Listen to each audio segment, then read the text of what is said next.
안녕하세요. 정기예고원 강사 이예원입니다. 중대부고 첫 번째 시험 총평을 말씀을 드리고요. 다가오는 기말고사 대비반을 어떻게 제가 운영을 하려고 하는지 설명을 드리면서 영상 마치려고 합니다. 먼저 중간고사 총평입니다. 이번에 우리 중대부고는 전통적으로 이제 시험이 어려웠던 학교는 아니었는데요. 마찬가지로 예년과 마찬가지로 시험 자체는 어려운 시험은 아니었는데 항상 그 비극이 있죠. 시험은 어렵지 않았는데 우리 아이 점수는 그렇게까지 높지가 않은 경우도 있고요. 또 잘했는데 오히려 시험이 좀 난이도가 낮았으니까 실수 하나가 좀 치명적으로 보이는 그런 학교이기도 합니다. 또 저희 학생의 경우에도 너무 잘하고 열심히 했던 친구인데 이번에 중대보고 아이들 참 항상 매년 보면은 해맑아요. 근데 이 아이들 마찬가지로 시험 범위 너무 많았는데도 막 웃어가면서 저랑 열심히 공부를 했는데 아쉽게 문학에서 한 문제 틀려온 학생이 있어서 같이 또 이렇게 슬퍼하고 그러면서 첫 번째 시험은 내가 이제 고등학교 시험이란 이런 것이구나. 그리고 이런 부분에서 내가 메꿔야 할 것이 있구나라고 확인하는 어떤 시험이라고 또 생각을 하거든요. 그래서 이번 기회에 확실하게 우리가 어떤 부분을 놓치고 있었는지를 점검을 하고 채워 넣는다면 기말고사 때 충분하게 또 만회가 가능한 게 또 내신의 매력이니까요. 이번 기회에 다시 한번 좀 점검하는 기회를 가졌으면 좋겠습니다. 특히나 저희 아이들 같은 경우는 이제 시험지 가져와서 한 명 한 명 시험지 복귀해가면서 어떤 부분 우리가 메꿔야 할지를 같이 전략 세우는 거를 또 제가 첫 번째 어떤 기말고사 반의 어떤 내용으로 또 삼고도 있거든요. 그만큼 우리 1학년 때는 시험지 복귀하는 거 너무 중요합니다. 그래서 그런 부분들 잘 활용했으면 좋겠습니다. 그럼 총평으로 넘어가 보면요. 일단은 우리 학교 원래가 시험 분량이 많습니다. 이번에도 역시 많았고요. 많은 분량의 시험 범위인데도 문제가 그렇게 어려운 문제는 또 안 나오잖아요. 특히나 중요한 부분이 나올 만한 부분이 또 잘 나와요. 그래서 이 많은 분량의 시험 범위에 압도당하지 않고 정확하고 효율적으로 정리하는 요령이 필요한 시험이었다고 생각을 합니다. 두 번째로는요. 문항수가 좀 많습니다. 문항수가 전체 합쳐서 한 30문항쯤 되는데 이게 객관식 30문항이면은 또 괜찮을 텐데 우리가 또 서답형이 한 6문제쯤 나왔기 때문에 생각보다 시간이 그렇게 넉넉한 시험은 아니었습니다. 그래서 이 전반적으로 시험 운영 능력 자체도 꽤 중요했다. 그래서 문제는 어렵지 않았는데 왜 이렇게 실수가 나오지? 우리 아이가 이게 진짜 실수인가요? 실력인가요? 이렇게 여쭤보시는 분들도 계세요. 근데 대부분 이제 첫 번째 시험 혹은 두 번째 시험까지도 시험 운영 능력이 충분히 받쳐주지 않으면 실력이 잘 발현이 안 되는 학생들도 있습니다. 그래서 우리 아이가 어떤 부분에서 부족한지를 잘 짚어주는 것이 이 단계에서는 꼭 필요하겠습니다. 또 세 번째로는 변별력을 가르는 문제가 많지는 않았습니다만 보기형 문항을 구사를 하셨습니다. 특히나 4번 문항 같은 경우에는 보기가 힘이 꽤 센 문항이 나왔어요. 보기가 힘이 세다는 건 어떤 말씀이냐? 일단은 내가 이 시험 범위 안에 있는 작품을 꼼꼼하게 공부를 해 갔어도 시험장 안에서 이 보기의 비문학의 내용을 충분하게 습득하지 않으면 정답이 보이지 않는 문항을 저는 보기의 힘이 센 문항이라고 생각을 하고 아이들한테 가르치기도 하는데요. 이런 보기식 문항이 한 문제가 나와서 이런 문제에서 변별력이 그래도 어느 정도는 있지 않았나라고 생각을 하고요. 상위권에서 변별력을 또 가를 수 있는 기준은 서답형에서 실수 잡기입니다. 서답형에서 1점, 2점 점수 차이가 생각보다 꽤 클 거거든요. 그래서 이런 부분에 있어서 시험의 어떤 시간 안에 정확하게 서답형의 문제를 써내고 또 실수 유발형 문제에서 내가 얼마만큼 정확하게 대응을 또 하는지 이런 부분들 이제 디테일 싸움이라고 결국에 생각을 하거든요. 전반적으로 시험 범위가 많기 때문에 큰 틀에서 차곡차곡 정보를 쌓은 다음에 그 위에 디테일 한 스푼을 계속 올려가는 그런 연습을 해 나간다면 중대보고는 성적이 오르지 않을래야 않을 수가 없습니다. 그 정도의 어떤 시험을 계속해서 구사를 하고 있는 학교이기도 하고요. 그렇다면 이거를 바탕으로 기말고사를 어떤 식으로 우리가 대비를 하면 좋을지를 세 가지로 제가 한번 또 정리를 해봤습니다. 첫 번째로는 개념어 사용을 원체 잘하는 학교잖아요. 그래서 이 개념어 사용을 잘한다는 건 선생님들께서 항시 모의고사를 이렇게 모니터링을 하시고 그런 모의고사형 문제를 지향한다는 걸 의미를 하는데요. 그래서 특히나 이번 저희 중간고사 내신 대비반 같은 경우에는 우리 이번에 시험 범위 안에 들어온 작품들에서 관련된 모의고사 문제를 다 풀었어요. 정말 말 그대로 다 풀었어요. 그래서 문제풀이를 정말 많이 했거든요.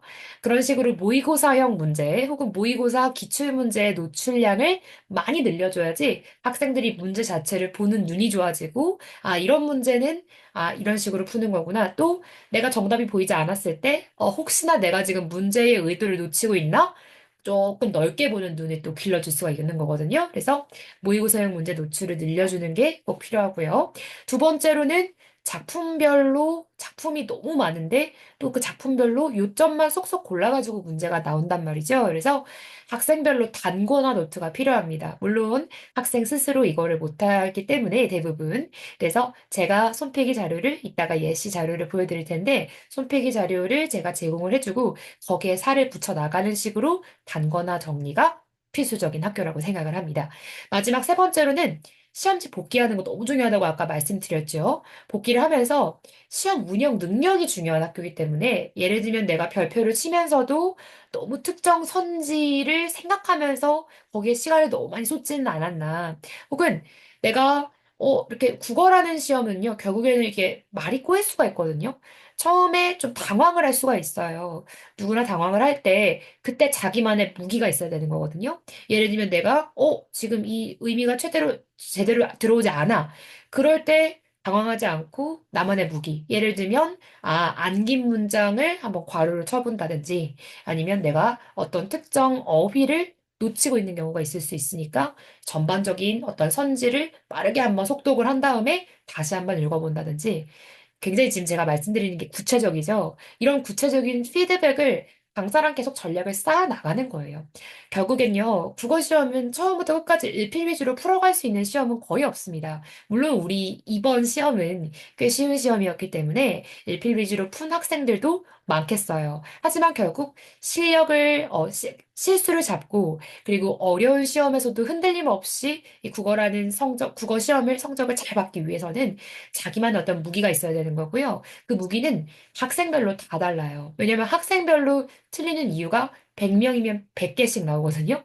그랬을 때 강사랑 피드백을 적절하게 하면서 어떻게 하면 이런 구체적인 상황에서 대응 방식을 세울 수 있을지를 같이 고민하는 작업이 너무너무 중요하다고 생각을 합니다. 그래서 이번에 꼭 시험지 버리지 말고 강사랑 같이 시험지 복귀하면서 개선할 부분을 확실하게 개선했으면 좋겠습니다. 이렇게 세 가지를 제가 생각하는 기말고사 성공 전략이라고 생각을 하고요. 다음은 이제 제가 직보 자료라든지 아까 제가 단거나 노트 필요하다고 말씀을 드렸죠. 그래서 그 부분을 어떻게 작업을 하고 있는지를 보여드리기 위해서 제 직보 자료를 예시로 가져왔습니다.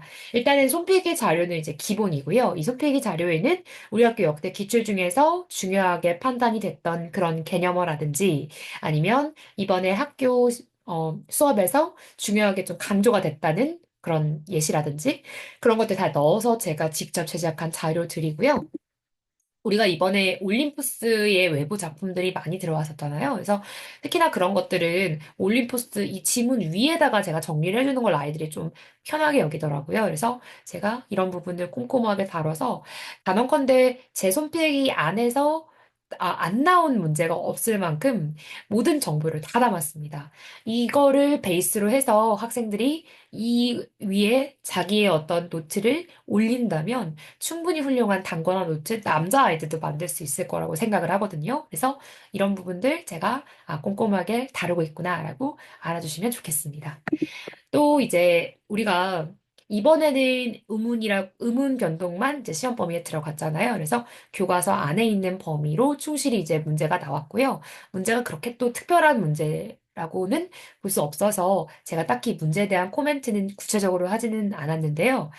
우리 학교의 특징상 중대부고 같은 경우는 이 문법의 시험 범위가 앞으로 꽤 많아질 겁니다. 이번에는 첫 번째 시험이었기 때문에 의무만 들어가 있지만 이제 기말고사 때는 저도 모르겠어요. 이번에 어떤 이제 시험 범위가 들어갈지는 모르겠지만 어쨌든 이 교과서 외적인 범위까지도 정말 깊게 들어가는 게 또 중대부고 문법의 특징이기 때문에 그런 부분들 놓치지 않고 이번 기말고사 때 정말 깊이 있게 다루는 작업이 필요합니다.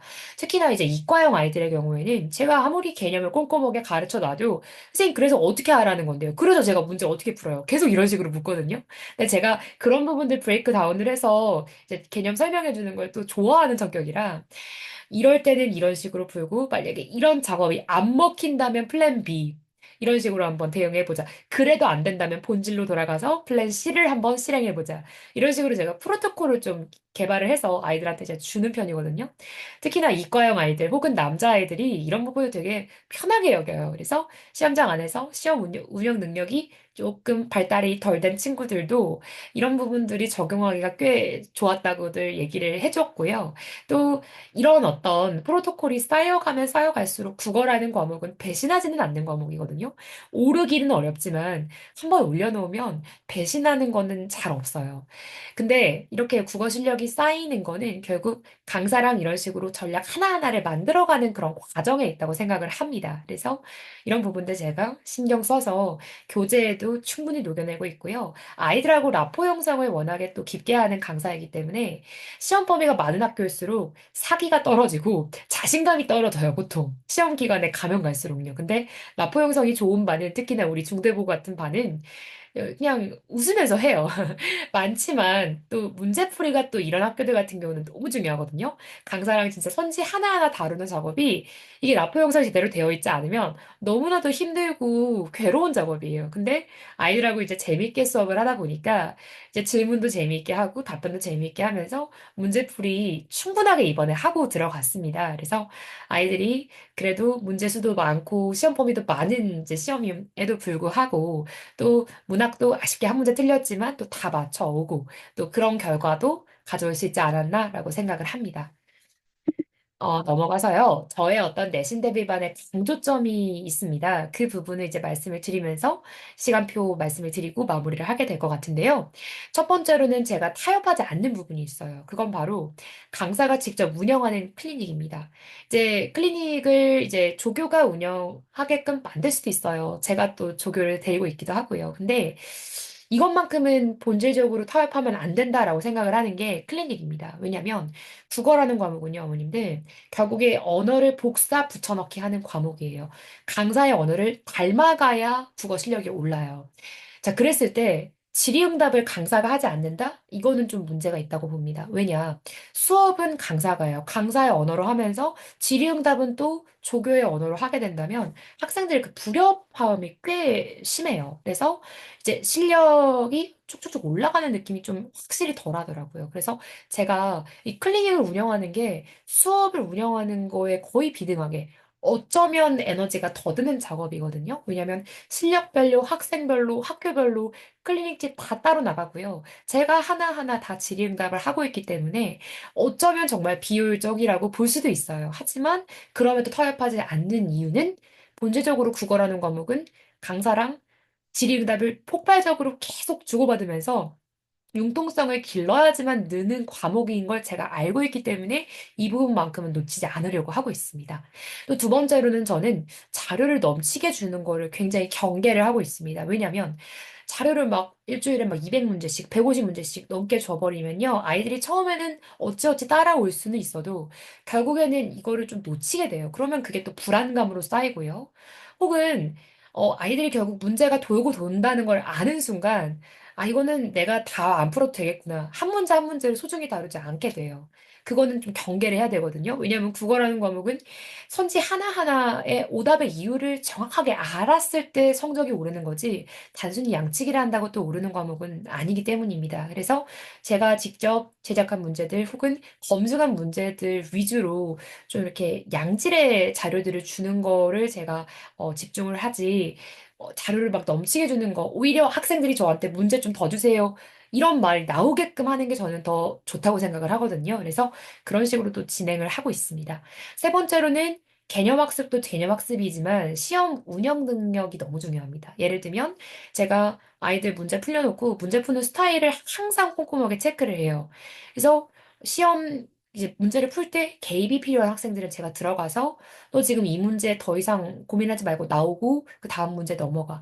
이게 필요한 학생들이 있고요. 혹은 시험 다 끝나고 나서 제가 따로 불러서 너 아까 5번 선지에서 네가 이거 맞춘 건 내가 알겠어. 근데 5번 선지에서 이 부분 왜 그렇게 많이 고민했어?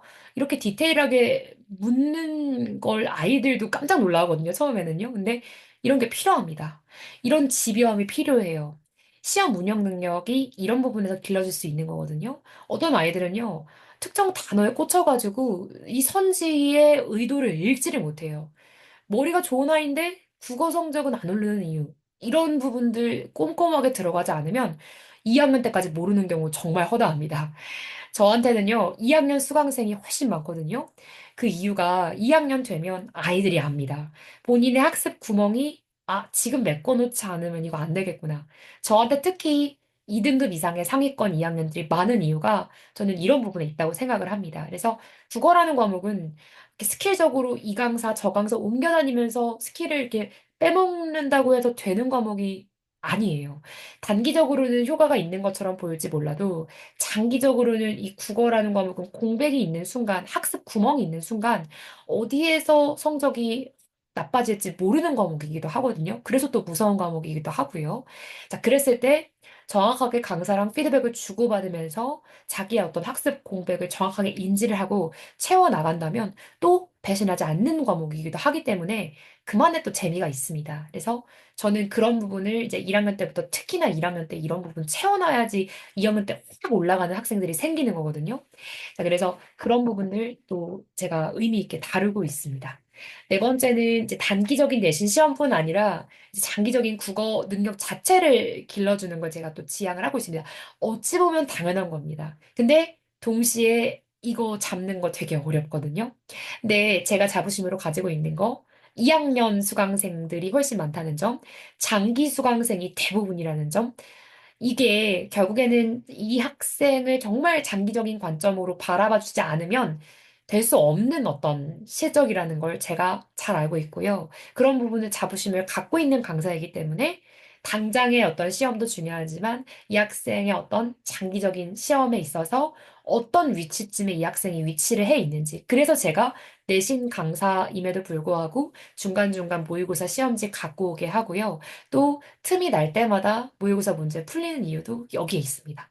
마지막으로 다섯 번째는요, 제가 학생들과의 피드백도 너무 중요하게 여기지만 그런 부분들을 학부모님들께 정확하게 공유를 해드리고 있다는 점에서 또 학부모님들께 또 좋은 평가를 받고 있다고 생각을 합니다. 제가 직접 문자를 이제 이렇게 맨 오른쪽 사진처럼 직접 쓰고 있습니다. 이런 부분도 비효율적인 어떤 과정이라고 여기는 분들도 계실지 모르겠지만 결국에 이 학생이 뭐 숙제를 했는지 안 했는지 이런 피드백도 중요하지만 얘가 지금 단어를 잘 몰라서 성적이 안 나오는 건지 아니면 시험 운영 능력에서 시간 분배가 안 되는 건지 이런 부분을 정확하게 피드백을 줄 수 있는 건 조교가 아니라 강사밖에 할 수 없는 역할이라고 생각을 하거든요.